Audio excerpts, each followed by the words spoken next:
جھوٹ اور منافقت۔ جھوٹ قبر میں آگ کی شکل میں آتا ہے، سود خور، بد نگاہی اور ظلم، یہ سب اعمال قبر کو جہنم کا گڑھا بنا دیتے ہیں۔ اس میں سود بھی شامل ہے، بد نگاہی بری نگاہ سے دیکھنا بھی شامل ہے، اور ظلم کرنا۔ تو یہ سب قبر کے عذاب کا سبب بنتے ہیں۔ قبر کے عذاب سے بچاؤ کے طریقے۔ رسول اللہ صلی اللہ علیہ وآلہ وسلم نے بتایا کہ کچھ اعمال ایسے ہیں جو قبر کے عذاب سے بچاتے ہیں۔ سورۃ الملک کی تلاوت۔ حدیث سورۃ تبارک الذی بیدہ الملک قبر میں شفاعت کرتی ہے یہاں تک کہ بخش دیا جاتا ہے۔ ترمذی۔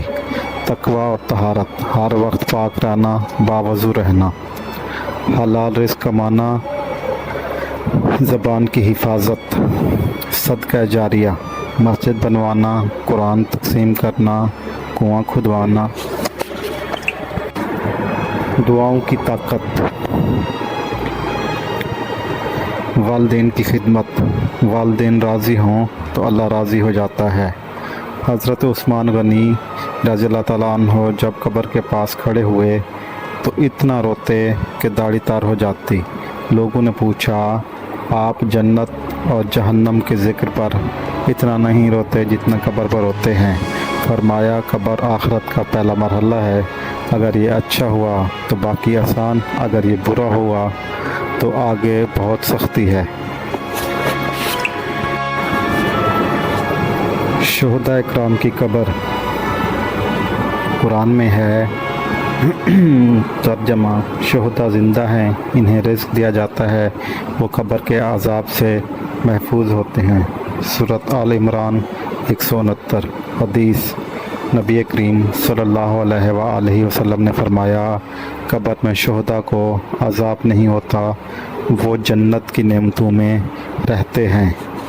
اولیاء اللہ اور صدیقین، ان کے لیے قبر کشادہ ہو جاتی ہے، جنت کا باغ بن جاتی ہے، ان کی روحیں عالیین میں رہتی ہیں، ان کے لیے قبر راحت کا مقام ہوتی ہے جہاں وہ عبادت، ذکر اور سکون میں ہوتے ہیں۔ واقعہ، حضرت علی فرماتے ہیں، اللہ کا ولی قبر میں بھی اللہ سے محبت میں مہو ہوتا ہے۔ مسلمان گنہگار، اگرچہ وہ مسلمان ہوتا ہے لیکن اگر نافرمانیوں میں زندگی گزاری تو قبر میں سختی ہو سکتی ہے۔ بعض کو وقتی عذاب ہوتا ہے اور پھر ان کے اعمال یا دعاؤں سے بخشش ہو جاتی ہے۔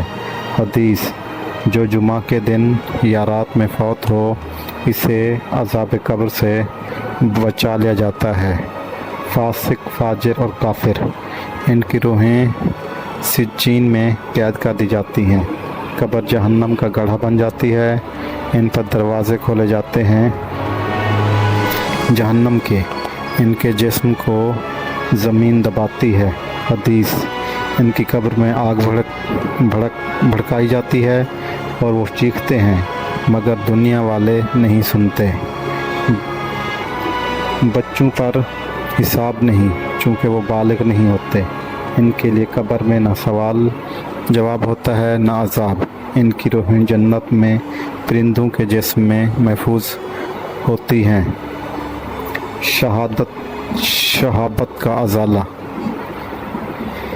کیا سب کو منکر نکیر کے سوالات ہوتے ہیں؟ جی ہاں، لیکن نابالغ بچوں، شہداء اور بعض خاص بندوں پر یہ سوال نہیں ہوتے۔ کیا قبر کے عذاب کو دنیا والے سن سکتے ہیں؟ حدیث میں آتا ہے کہ جانور سنتے ہیں، انسان اگر سن لیں تو بے ہوش ہو جائیں گے۔ مردہ، کیا مردہ سنتے ہیں؟ کیا مردہ سنتے ہیں؟ جواب، جی ہاں، دفنانے کے بعد مردہ سنتا ہے، خاص طور پر آخری لمحوں میں۔